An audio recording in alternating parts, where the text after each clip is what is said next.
ओम नमः शिवाय। जय शिव शंभु, जय महादेव। उम्मीद है आप सब अच्छे होंगे और देवाधिदेव महादेव से मैं प्रार्थना करूंगा कि वे सदैव अपनी दया दृष्टि कृपा आप सभी के ऊपर बरसाते रहें।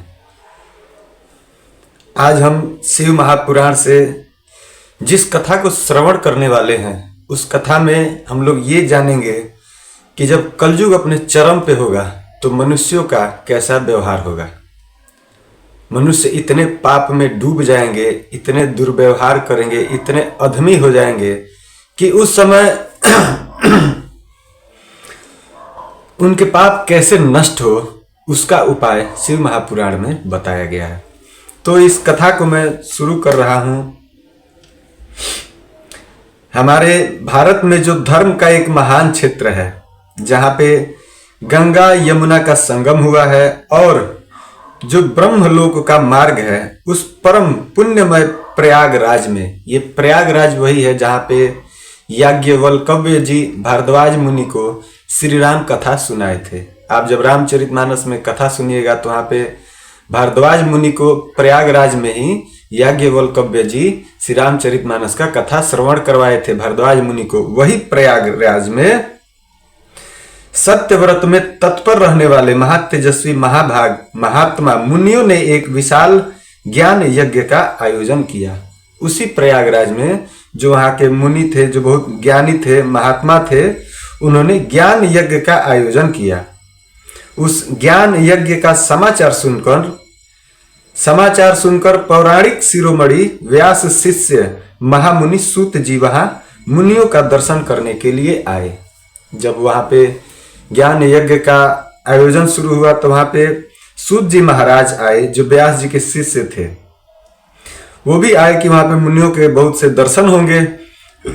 सूत जी को आते देखकर सब मुनि उस समय हर्ष से खिल उठे और अत्यंत प्रसन्नचित्त उन्होंने उनका विधिवत स्वागत सत्कार किया। तत्पश्चात उस प्रसन्न महात्माओं ने उनकी विधिवत स्तुति करके विनय पूर्वक हाथ जोड़कर उनसे इस प्रकार कहा कि हे सर्वज्ञ विद्वान रोमहर्षण जी, आपका भाग्य बड़ा भारी है। इसी से आपने व्यास जी से यथार्थ रूप में संपूर्ण पुराण विद्या प्राप्त की, इसलिए आप आश्चर्य स्वरूप कथाओं के भंडार हैं। ठीक उसी तरह जैसे रत्नाकर समुद्र बड़े बड़े सारभूत रत्नों का सागर है। ऐसे मुनियों ने सूत जी का बहुत प्रशंसा किया और कहा,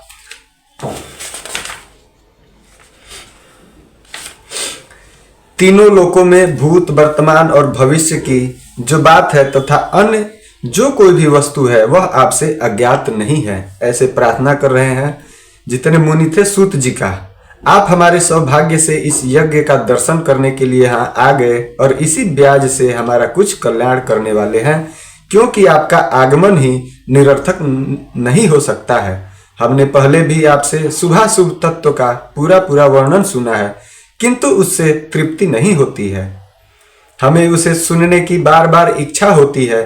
हे उत्तम बुद्धि वाले सूत जी, इस समय हमें एक ही बात सुननी है। यदि आपका अनुग्रह हो तो गोपनीय होने के बाद भी आप उस विषय का वर्णन जरूर करें।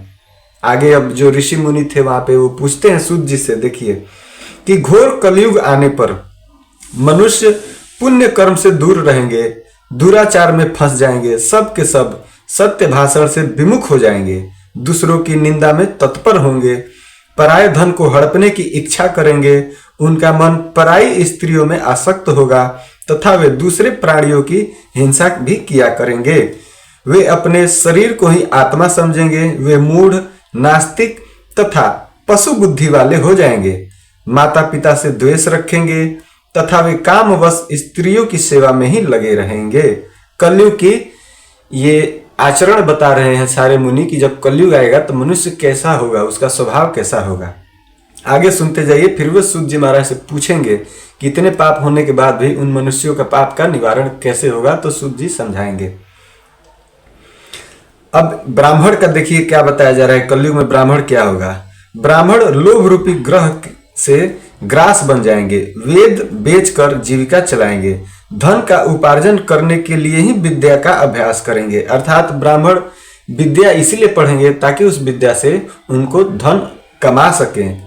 मद से मोहित रहेंगे, अपनी जाति के कर्म छोड़ देंगे, प्रायः दूसरों को ठगेंगे, तीनों काल की संध्या उपासना से दूर रहेंगे और ब्रह्म ज्ञान से शून्य हो जाएंगे। दयाहीन, अपने को पंडित मानने वाले और अपने सदाचार व्रत से रहित, कृषि कार्य में तत्पर, क्रूर स्वभाव वाले एवं दूषित विचार वाले हो जाएंगे। ये ब्राह्मणों का आचरण हो जाएगा जब कलयुग अपने चरम पे चढ़ जाएगा। अब आ रहा है दूसरा, क्षत्रिय वर्ण के हैं, उनका कर्तव्य कैसा होगा। समस्त क्षत्रिय भी अपने धर्म का त्याग करने वाले, कुसंगी, पापी और व्यभिचारी होंगे। उनमें शौर्य का अभाव हो जाएगा। वे युद्ध से विरत अर्थात रण में प्रीति न होने से भागने वाले हो जाएंगे। वे कुसित चौर्य कर्म से जीविका चलाएंगे, शूद्रों के समान बर्ताव करेंगे और उनका चित्त काम का किंकर बना रहेगा। वे शास्त्र विद्या को नहीं जानने वाले, गौ और ब्राह्मण की रक्षा नहीं करने वाले, शरणागत की भी रक्षा नहीं करने वाले तथा सदा कामनी की खोज में तत्पर रहेंगे। जो क्षत्रिय हैं वो जब कलयुग चरम सीमा पे आ जाएगा तो क्षत्रियों का व्यवहार ऐसे होगा। प्रजा पालन रूपी सदाचार से रहित, भोग में तत्पर, प्रजा का संहार करने वाले, दुष्ट और प्रसन्नता पूर्वक जीव हिंसा करने वाले हो जाएंगे। वैश्य, संस्कार भ्रष्ट, स्वधर्म त्यागी, कुमार्गी, धनोपार्जनारायण तथा नाम तौल में अपनी कुत्सित वृत्ति का परिचय देने वाले हो जाएंगे। वैश्य का भी बता दिया गया है कि वो भी नाप तौल में ठगी करेंगे। उनका सिर्फ काम होगा धन को कैसे कमाया जाए और वृत्ति का परिचय देने वाले हो जाएंगे कुत्सित। वे जो वैश्य हैं वे गुरु, देवता और द्विजातियों के प्रति भक्ति शून्य, कुत्सित बुद्धि वाले, द्विजों को भोजन न कराने वाले, प्रायः कृपाणता के कारण मुट्ठी बांध कर रखने वाले, पराय स्त्रियों के साथ कामरत, मलिन विचार वाले, लोभ और मोह से भ्रमित चित्त वाले और वापी, कूप, तड़ांग आदि के निर्माण तथा यज्ञ आदि सत्कर्मों में धर्म का त्याग करने वाले हो जाएंगे। जो वैश्य हैं अर्थात ब्राह्मण, क्षत्रिय, वैश्य, ये तीनों तक है कि पराई स्त्री में कामासक्त हो जाएंगे। इसी तरह शूद्र ब्राह्मणों के आचरण में तत्पर होंगे। उनकी आकृति उज्जवल होगी अर्थात वे अपना कर्म धर्म छोड़कर उज्जवल वेशभूषा से विभूषित हो व्यर्थ में घूमेंगे। वे मूढ़ होंगे और स्वभावतः ही अपने धर्म का त्याग करने वाले होंगे। वे भांति भांति के तप करने वाले होंगे, द्विजों को अपमानित करेंगे, छोटे बच्चों की अल्प मृत्यु होने के लिए अभिचारिक कर्म करेंगे, मंत्रों के उच्चारण करने में तत्पर रहेंगे, सालग्राम की मूर्ति आदि पूजेंगे, होम करेंगे, किसी न किसी के प्रतिकूल विचार सदा करते रहेंगे, कुटिल स्वभाव वाले होंगे और द्विजों से द्वेष भाव रखने वाले होंगे। वे यदि धनी हुए तो कुकर्म में लग जाएंगे, यदि विज्ञान हुए तो विवाद करने वाले होंगे और कथा और उपासना धर्मों के वक्ता होंगे और धर्म का लोप करने वाले हो जाएंगे। वे सुंदर राजाओं के समान वेशभूषा धारण करने वाले, दंभी, दानमानी, अतिशय अभिमानी, विप्र आदि को अपना सेवक मानकर अपने को स्वामी मानने वाले होंगे। वे अपने धर्म से शून्य, मूढ़, वर्ण संकर, क्रूर बुद्धि, महाभिमानी और सदा चारों वर्णों के धर्म का लोप करने वाले हो जाएंगे। कलयुग का देखिए जब प्रभाव अंतिम चरण पे होगा तो कैसा उनका व्यवहार होगा और उस समय भी इन सारे पापों को काटने के लिए, सारे पापों को नष्ट करने के लिए हमारा शिव पुराण कथा का श्रवण ही एकमात्र उपाय बचेगा। ये मैं आपको आज शिव पुराण से ही बताऊंगा। वे अनेकों श्रेष्ठ कुल वाला मानकर चारों वर्णों से विपरीत व्यवहार करने वाले, सभी वर्णों को भ्रष्ट करने वाले, मूढ़ और अनुचित रूप से सत्कर्म करने में तत्पर होंगे। कलयुग की स्त्रियां प्रायः सदाचार से भ्रष्ट होंगी, पति का अपमान करने वाली होंगी, सास ससुर से द्रोह करेंगी, किसी से भय नहीं मानेंगी और मलिन भोजन करेंगी। वे कुत्सित हाव भाव में तत्पर होंगी, उनका शील स्वभाव बहुत बुरा होगा। वे काम विहल, पर पति से रति करने वाली और अपने पति को सेवा से सदा विमुख रहेंगी। संतानें माता पिता के प्रति श्रद्धा रहित, दुष्ट स्वभाव वाली, असत विद्या पढ़ने वाली और सदा रोग ग्रसित शरीर वाली होंगी। हे सूत जी, इस तरह जिनकी बुद्धि नष्ट हो गई है और जिन्होंने अपने धर्म का त्याग कर दिया है, ऐसे लोगों को इस लोक और परलोक में उत्तम गति कैसे प्राप्त होगी। पूरा आपने समझ लिया कि कलयुग में चारों वर्णों का कैसा व्यवहार होगा, और जो स्त्रियां होंगी उनकी कैसा व्यवहार होगा, जो बच्चे होंगे उनका कैसा व्यवहार होगा। और ऐसे जब गलत व्यवहार वाले सब होंगे, पाप में एकदम विलीन हुए होंगे, उनका इस लोक में अर्थात मृत्यु लोक में और परलोक में गति कैसे प्राप्त होगी, यही प्रश्न था उन मुनियों का सूत जी से। अब सूत जी जो उन लोगों को समाधान बताते हैं वो आप लोग ध्यान लगाकर जरूर सुने। इसी चिंता से हमारा मन सदा व्याकुल रहता है। परोपकार के समान दूसरा कोई धर्म नहीं है, अतः जिस छोटे से उपाय से इन सब पापों का तत्काल नाश हो जाए, इसे इस समय कृपा पूर्वक बताइए, क्योंकि आप समस्त सिद्धांतों के ज्ञाता हैं। यहाँ पे व्यास जी बोलते हैं, जो सूत जी के गुरु जी थे, वो बोलते हैं कि उन भावितात्मा मुनियों की यह बात सुनकर सूत जी मन ही मन भगवान शंकर का स्मरण करके उन मुनियों से इस प्रकार कहने लगे। अब ये सारे प्रश्न के बाद सूत जी क्या उत्तर देते हैं उन मुनियों से, और ये सारी वार्तालाप चल रही है प्रयागराज में। सूत जी कहते हैं, हे साधु महात्माओं, आप सबने तीनों लोगों का हित करने वाली अच्छी बात पूछी है। मैं गुरुदेव व्यास जी का स्मरण करके आप लोगों को स्नेहवश इस विषय का वर्णन करूंगा, आप लोग आदर पूर्वक सुने। सबसे उत्तम जो शिव पुराण है वह वेदांत का सार सर्वस्व है, तथा वक्ता और श्रोता का समस्त पाप राशियों से उद्धार करने वाला है। अर्थात शिव पुराण का जो वक्ता होगा, जो शिव पुराण कहेगा और जो सुनेगा, दोनों का पाप नाश करने में यह सर्वोत्तम है। इतना ही नहीं, वह परलोक में परमार्थ वस्तु को देने वाला है। कल्समास राशि का वह विनाशक है, उसमें भगवान शिव के उत्तम यश का वर्णन है। हे ब्राह्मणों, धर्म, अर्थ, काम, मोक्ष, इन चारों पुरुषार्थों को देने वाला वह पुराण सदा ही अपने प्रभाव से विस्तार को प्राप्त हो रहा है। शिव पुराण की यही महिमा है। आगे कहते हैं सूत जी की, हे विप्रवरो, उस सर्वोत्तम शिव पुराण के अध्ययन मात्र से कलयुग के पापासक्त जीव श्रेष्ठतम गति को प्राप्त हो जाएंगे। अर्थात उस शिव पुराण का जो भी अध्ययन करेगा, श्रवण करेगा, वो कलयुग में कितना भी पाप किया हो, सारे पापों को नष्ट करके और अपनी उत्तम गति को प्राप्त होगा। ब्राह्मण आदि महान पाप तभी तक रहेंगे, माफ कीजिएगा, ब्रह्म हत्या आदि महान पाप तभी तक रहेंगे, अर्थात अपने फल को देने में समर्थ होंगे, जब तक जगत में शिव पुराण का उदय नहीं होगा।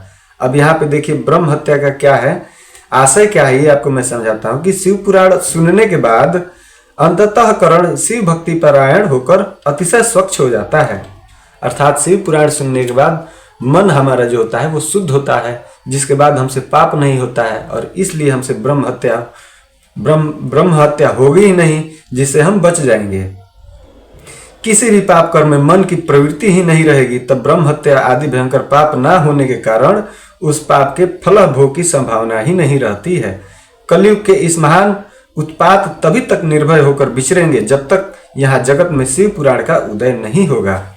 सभी शास्त्र परस्पर तभी तक विवाद करेंगे जब तक जगत में शिव पुराण का उदय नहीं होगा। अर्थात शिव पुराण के आ जाने पर किसी प्रकार का विवाद ही नहीं रह जाएगा। सभी प्रकार से भक्ति मुक्ति प्रदाता यही रहेगा, हमारा शिव पुराण ही। महान व्यक्तियों के लिए तभी तक शिव का स्वरूप दुर्बुद्ध रहेगा जब तक इस जगत में शिव पुराण का उदय नहीं होगा। क्रूर यमदूत तभी तक निर्भय होकर पृथ्वी पर घूमेंगे जब तक जगत में शिव पुराण का उदय नहीं हो जाएगा। सभी पुराण पृथ्वी पर गर्जन तभी तक करेंगे जब तक शिव पुराण का जगत में उदय नहीं हो जाएगा। अर्थात जितने भी हमारे पाप हैं वो तभी तक रहेंगे जब तक शिव पुराण का उदय नहीं होगा। उदय होने से आशय यही है कि जब तक हम लोग शिव पुराण कथा का श्रवण नहीं करेंगे तब तक पाप हमारे बने रहेंगे। इस पृथ्वी पर तीर्थों का विवाद भी तभी तक रहेगा जब तक इस जगत में शिव पुराण का उदय नहीं होगा। ऐसे बहुत से कारण हमारे सूत जी बताए हैं कि जितने पाप हैं, जितने तीर्थ हैं, जितने पुराण है, ये सब आपस में तभी लड़ेंगे जब तक शिव पुराण नहीं आएगा। शिव पुराण जैसे ही हम लोग श्रवण करेंगे, सारी हमारे अंदर की जो कुटिलता है वो अपने आप नष्ट हो जाएगी। जो भक्ति पूर्वक इस शिव पुराण का एक श्लोक या उसका आधा श्लोक भी पढ़ता है, वह उसी क्षण पाप से छुटकारा पा जाता है। इतनी हमारे शिव पुराण में शक्ति है। जो आलस्य रहित होकर प्रतिदिन भक्ति पूर्वक इस शिव पुराण का यथाशक्ति पाठ करता है वह जीव मुक्त कहा जाता है। जो इस शिव पुराण की सदा पूजा करता है वह निसंदेह ही प्रतिदिन अश्वमेव यज्ञ का फल प्राप्त करता है। जो व्यक्ति साधारण पद की प्राप्ति की इच्छा से भी इस शिव पुराण को मुझसे अथवा किसी अन्य से सुनता है वह भी पातकों से मुक्त हो जाता है। जो इस शिव पुराण को समीप से भी अगर प्रणाम कर लेता है वह सभी देवों की पूजा का फल प्राप्त करता है, इसमें संशय नहीं करना चाहिए। जो इस शिव पुराण को स्वयं लिखकर शिव भक्तों को दान करता है उसके पुण्य फल को सुने। अर्थात जो अगर शिव पुराण किसी को आप दान करते हैं, शिव पुराण का जो किताब है हमारा यह अगर किसी को दान करते हैं, शिव भक्तों में अगर आप बांटते हैं तो उसका फल अब आप सुन लीजिए। शास्त्रों का अध्ययन करने और वेदों का पाठ करने से जो दुर्लभ फल प्राप्त होता है वह फल उसको प्राप्त हो जाता है जो शिव पुराण का बांटता है, दान करता है। जो चतुर्दशी तिथि के दिन उपवास करके इस शिव पुराण का शिव भक्तों के समाज में अगर बैठ के पाठ करता है वह श्रेष्ठ पुरुष माना जाएगा। वह व्यक्ति शिव पुराण के प्रत्येक अक्षर की संख्या के अनुरूप गायत्री के पुरस्चरण का फल प्राप्त करता है और इस लोक में सभी अभिष्ट सुखों को भोग कर अंत में वह मनुष्य मोक्ष प्राप्त कर लेता है। जो चतुर्दशी की रात में उपवास पूर्वक जागरण करके शिव पुराण का पाठ करता है या इसे सुनता भी है उसका पुण्य फल मैं कहता हूँ। कुरुक्षेत्र आदि सभी तीर्थों में पूर्ण सूर्य ग्रहण में अपनी शक्ति के अनुसार विप्रो और मुख्य कथावाचकों को धन देने से जो फल होता है वही फल इस व्यक्ति को प्राप्त हो जाता है। यही सत्य है, इसमें कोई संदेह नहीं है। जो व्यक्ति शिव पुराण का दिन रात गान करता है इंद्र आदि देवगण उसकी आज्ञा की प्रतीक्षा करते रहते हैं। इस शिव पुराण का पाठ करने वाला और सुनने वाला व्यक्ति जो जो श्रेष्ठ कर्म करता है वह कोटि गुना हो जाता है, अर्थात कोटि गुना फल देने वाला होता है। जो भली भांति ध्यान पूर्वक उसमें भी श्री रुद्र संहिता का पाठ करता है वह यदि ब्रह्मघाती भी हो तो 3 दिनों में पवित्रात्मा हो जाता है। और जो भैरव की मूर्ति के पास मौन धारण करके श्री रुद्र संहिता का प्रतिदिन 3 बार पाठ करता है वह सभी कामनाओं को प्राप्त कर लेता है। जो व्यक्ति वट और बिल्व वृक्ष की प्रदक्षिणा करते हुए रुद्र संहिता का पाठ करता है वह ब्रह्म हत्या के दोष से भी छुटकारा पा जाता है। प्रवण के अर्थ को प्रकाशित करने वाली ब्रह्म रूपिणी साक्षात कैलाश संहिता रुद्र संहिता से भी श्रेष्ठ कही गई है। ये जितने संहिता है ये शिव पुराण के संहिता है, अर्थात एक एक ये भाग हैं, इनके एपिसोड जो हम लोग बोलते हैं ना वही है। हे द्विजो, कैलाश संहिता का संपूर्ण महात्म्य तो शंकर जी ही जानते हैं। अर्थात कैलाश संहिता का कितना महत्व है ये पूरा महत्व सिर्फ शंकर जी जानते हैं और उनसे आधा महात्म्य व्यास जी जानते थे और उसका भी आधा महत्व सूत जी जानते हैं जो कहते हैं कि उनसे भी आधा मैं जानता हूं।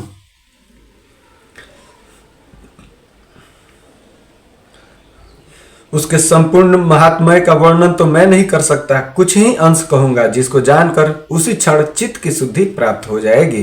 हे द्विजो, लोक में ढूंढने पर भी मैंने ऐसी किसी पाप को नहीं देखा जिसे वह रुद्र संहिता नष्ट न कर सके। उपनिषद रूपी सागर का मंथन करके शिव ने आनंद पूर्वक इस रुद्र संहिता रूपी अमृत को उत्पन्न किया है और कुमार कार्तिकेय को समर्पित कर दिया, जिसे पीकर मानव अमर हो जाता है। ब्रह्म हत्या आदि पापों की निष्कृति करने के लिए तत्पर मनुष्य महीने भर रुद्र संहिता का पाठ करके उन पापों से मुक्त हो जाता है। दुर्भोज्य दुरालाभ से पाप होता है वह इस रौद्री संहिता का एक बार कीर्तन करने से भी नष्ट हो जाता है। जो व्यक्ति शिवालय में अथवा बेल के वन में इस संहिता का पाठ करता है वह उससे जो फल प्राप्त करता है उसका वर्णन वाणी से नहीं किया जा सकता। जो व्यक्ति श्रद्धा पूर्वक इस संहिता का पाठ करते हुए श्रद्धा के समय ब्राह्मणों को भोजन कराता है उसके सभी पितर शंभु के परम पद को प्राप्त हो जाते हैं। अगर आपके पितृ जो हैं अगर वो भटक रहे हैं, अगर उन्हें कष्ट मिल रहा है तो इस रुद्र संहिता से अगर आप करा रहे हैं और ब्राह्मणों को भोजन करा रहे हैं तो आपके पितरों को भी मोक्ष प्राप्त होता है और वो शिवलोक जाते हैं। चतुर्दशी के दिन निराहार रहकर जो बेल के वृक्ष के नीचे इस संहिता का पाठ करता है वह साक्षात शिव होकर सभी देवों से पूजित हो जाता है। उसमें अन्य संहिताएं सभी कामनाओं के फल को पूर्ण करने वाली है, किंतु लीला और विज्ञान से परिपूर्ण इन दोनों संहिताओं को विशिष्ट समझना चाहिए। इस शिव पुराण को वेद के तुल्य माना गया है। इसे वेद कल्प पुराण का सबसे पहले भगवान शिव ने ही प्रणयन किया था। विद्येश्वर संहिता, रुद्र संहिता, विनायक संहिता, उमा संहिता, मातृ संहिता, एकादश रुद्र संहिता, कैलाश संहिता, सप्त रुद्र संहिता, कोटि रुद्र संहिता, सहस्त्र कोटि रुद्र संहिता, वायव्य संहिता तथा धर्म संहिता, इस प्रकार इस पुराण के 12 भेद हैं। ये 12 संहिताएं अनंत पुण्यमयी मानी गई है। ब्राह्मणों, अब मैं उनके श्लोकों की संख्या बता रहा हूँ, आप लोग वह सब आदर पूर्वक सुने। विद्येश्वर संहिता में 10,000 श्लोक हैं। रुद्र संहिता, विनायक संहिता, उमा संहिता और मातृ संहिता, इनमें से प्रत्येक में 8-8 हजार श्लोक हैं। हे ब्राह्मणों, एकादश रुद्र संहिता में 13,000, कैलाश संहिता में 6,000, सत रुद्र संहिता में 3,000, कोटि रुद्र संहिता में 9,000, सहस्त्र कोटि रुद्र संहिता में 11,000 और वायव्य संहिता में 4,000 तथा धर्म संहिता में 12,000 श्लोक हैं। इस प्रकार संख्या के अनुसार मूल शिव पुराण की श्लोक संख्या 1,00,000 है, परंतु व्यास जी ने उसे 24,000 श्लोकों में संक्षिप्त कर दिया है। पुराणों की क्रम संख्या के विचार से इस शिव पुराण का स्थान चौथा है, अर्थात 1,00,000 श्लोक पूरे थे, जिसमें से व्यास जी जो सूत जी के गुरु थे उन्होंने 24,000 में ही अर्थात उसको संक्षिप्त करके बनाया है। इस शिव पुराण का चौथा स्थान है। इसमें 7 संहिताएं हैं। पूर्व काल में भगवान शिव ने श्लोक संख्या की दृष्टि से 100 करोड़ श्लोकों का एक ही पुराण ग्रंथ बनाया था। 100 करोड़ श्लोकों का एक ही पुराण ग्रंथ शिव जी ने बनाया था। सृष्टि के आदि में निर्मित हुआ वह पुराण साहित्य अनंत विस्तृत था। तत्पश्चात द्वापर आदि युगों में दैपायन, व्यास आदि महर्षियों ने जब पुराण का 18 भागों में विभाजन कर दिया, उस समय संपूर्ण पुराणों का संक्षिप्त स्वरूप केवल 4,00,000 श्लोकों का रह गया। श्लोक संख्या के अनुसार यह शिव पुराण 24,000 श्लोक वाला कहा गया है। यह वेद तुल्य पुराण 7 संहिताओं में विभाजित है। इसकी पहली संहिता का नाम है विद्येश्वर संहिता, जो हम लोग अभी पढ़ रहे हैं, जिसे व्यास जी ने लिखा है। इसका पहला संहिता का नाम है विद्येश्वर संहिता, दूसरी है रुद्र संहिता, तीसरी का नाम है सत रुद्र संहिता, चौथी का नाम है कोटि रुद्र संहिता, पांचवी का नाम है उमा संहिता, छठी का नाम है कैलाश संहिता और सातवीं का नाम है वायव्य संहिता। इस प्रकार 7 संहिताएं मानी गई हैं। इन 7 संहिताओं से युक्त दिव्य शिव पुराण वेद के तुल्य प्रमाणिक तथा सबसे उत्कृष्ट गति प्रदान करने वाला है। 7 संहिताओं से समन्वित इस संपूर्ण शिव पुराण को जो आदोपांत आदर पूर्वक पढ़ता है वह जीवन मुक्त कहा जाता है। वेद, स्मृति, पुराण, इतिहास तथा सैकड़ों आगम इस शिव पुराण की अल्प कला के समान भी नहीं है, अर्थात शिव पुराण के समान कोई भी पुराण वेद नहीं है। यह निर्मल शिव पुराण भगवान शिव के द्वारा ही प्रतिपादित है।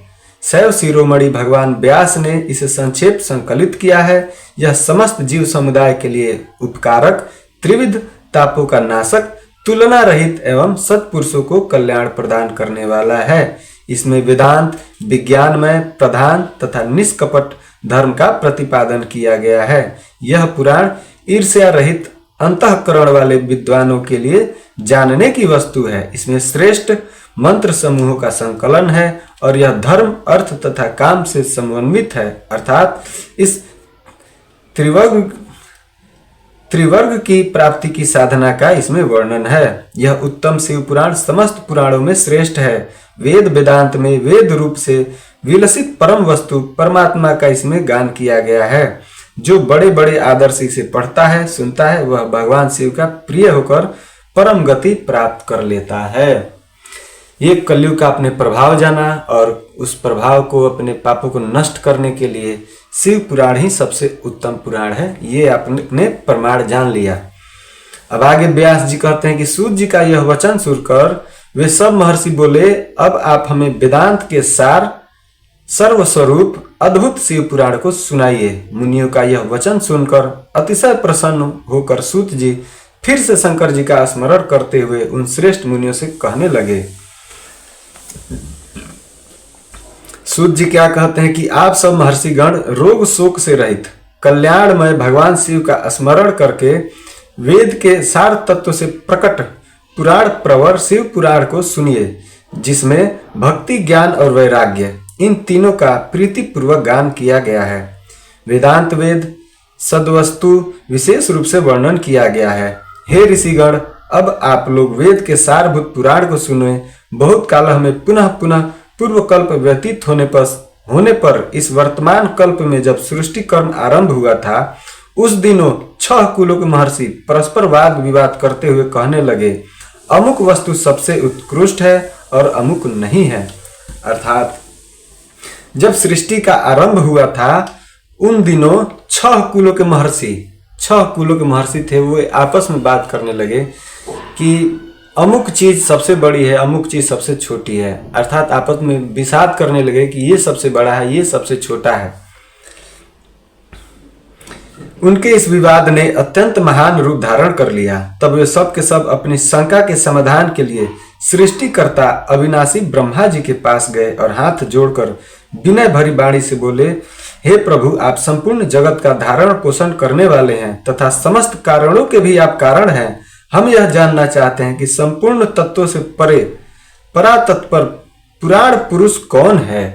अब ये जानने चाहते हैं सबसे जो परे है, पर ब्रह्म को जानने की ये लोग कोशिश करने लगे। और ये बात ये ब्रह्मा जी से पूछते हैं, वह 6 मुनि जो 6 कुलों के थे। तो ब्रह्मा जी बोलते हैं, जहां से मन सहित वाणी उन्हें ना पाकर लौट आती है तथा जिनसे ब्रह्मा, विष्णु, रुद्र और इंद्र आदि से युक्त यह संपूर्ण जगत समस्त भूतों एवं इंद्रियों के साथ पहले प्रकट हुआ है, वे ही ये देव महादेव सर्वज्ञ एवं संपूर्ण जगत के स्वामी हैं। यही सबसे उत्कृष्ट है। उत्तम भक्ति से ही इनका साक्षात्कार होता है, दूसरे किसी उपाय से इनका दर्शन नहीं होता है। रुद्र, हरि, हर तथा अन्य देवेश्वर सदा उत्तम भक्ति भाव से उनका नित्य दर्शन करना चाहते हैं। ब्रह्मा जी ने कहा कि वही हैं जो आदि है ना अनादि हैं, महादेव। अधिक कहने की क्या आवश्यकता है। भगवान शिव में भक्ति होने से मनुष्य संसार बंधन से मुक्त हो जाता है। देवताओं के कृपा प्रसाद से ही उनमें भक्ति होती है और भक्ति से देवता का कृपा प्रसाद प्राप्त होता है। ठीक उसी तरह जैसे यहाँ अंकुर से बीज और बीज से अंकुर उत्पन्न होता है। इसलिए हे द्विजो, आप लोग भगवान शंकर का कृपा प्रसाद प्राप्त करने के लिए भूतल पर जाकर वहां सहस्त्र वर्षों तक चलने वाले एक विशाल यज्ञ का आयोजन करें। इन यज्ञपति भगवान शिव की ही कृपा से वेदोक्त विद्या के सारभूत साध्य साधन का ज्ञान होता है। अब ये साध्य साधन क्या होता है और इसका ज्ञान होना क्यों जरूरी है, अब आगे ये आपको बताते हैं। मुनिगण पूछते हैं, हे भगवान, परम साध्य का क्या है, परम साध्य क्या है और उसका परम साधन क्या है, उसका साधक कैसा होता है, ये सभी बातें यथार्थ रूप से कहिए। अब आगे मुनिगण जो 6 थे वो पूछते हैं ब्रह्मा जी से कि साध्य क्या है और साधन क्या है। ब्रह्मा जी बोले, शिव पद की प्राप्ति ही साध्य है। अर्थात जो शिव पद को प्राप्त कर ले वही साध्य है और उनकी सेवा ही साधन है तथा उनके प्रसाद से जो नित्य नैमितिक आदि फलों की ओर से निःस्पृह होता है वही साधक है। अर्थात जो शिव को पाले वह साध्य है और शिव की जो सेवा करे वह साधक है, साधन है। और ये जो दोनों काम करता है वही मनुष्य साधक है। वेदोक्त कर्म का अनुष्ठान करके उसके महान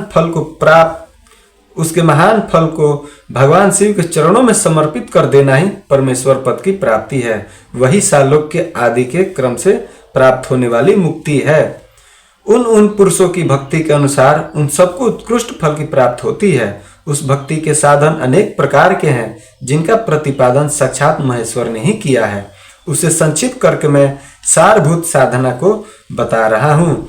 कान से भगवान के नाम, गुण और लीलाओं का श्रवण, वाणी द्वारा उनका कीर्तन तथा मन के द्वारा उनका मनन, इन तीनों को महान साधन कहा गया है। अर्थात तीन है, एक है कि प्रभु का नाम कानों से सुने, एक है कि मुंह से बोले, और तीसरा अपने अंदर उनका मनन चिंतन करें। यही तीन है,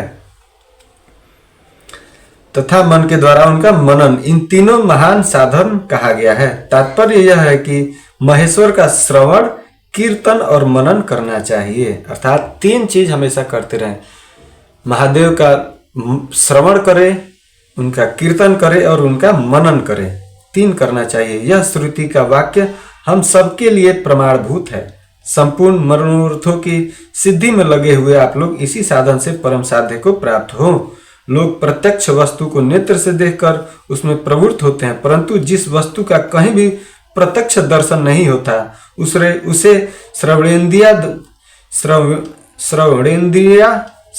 श्रवणेन्द्रिया द्वारा जान सुनकर मनुष्य उसकी प्राप्ति के लिए चेष्टा करता है।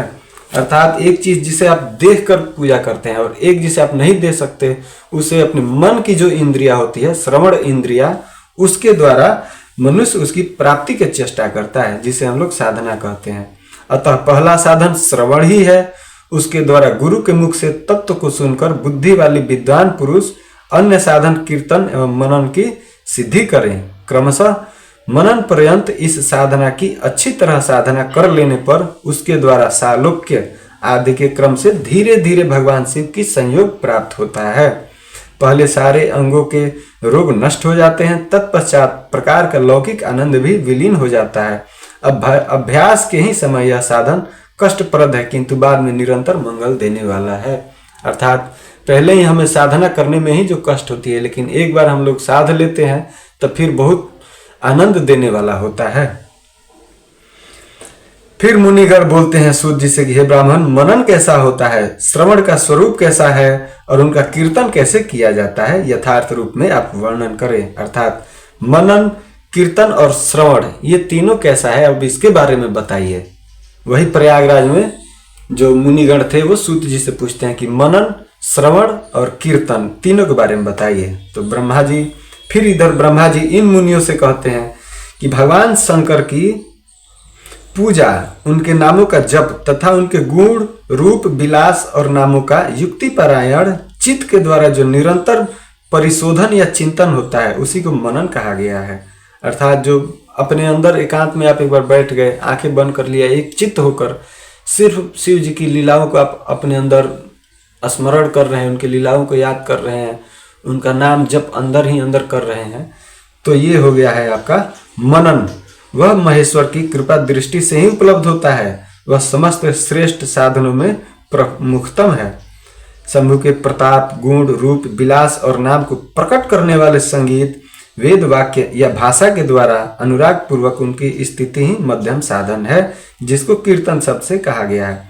अब दूसरा हो गया कीर्तन, जो आप आजकल हम लोग हर जगह देखते हैं कि माइक लगा है, वहाँ पे चिल्ला रहे हैं, ओम नमः शिवाय, ओम नमः शिवाय, हरे राम राम राम हरे हरे, हरे कृष्ण कृष्ण कृष्ण हरे हरे।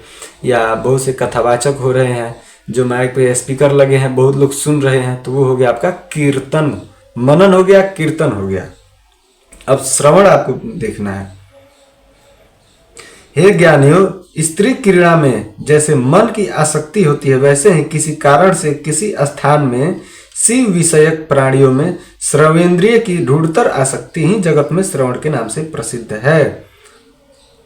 सर्वप्रथम सज्जनों की संगति से श्रवण सिद्ध होता है। अर्थात साधु संतों के बीच में बैठ के जब आप चर्चा करते हैं तो वो श्रवण हो गया।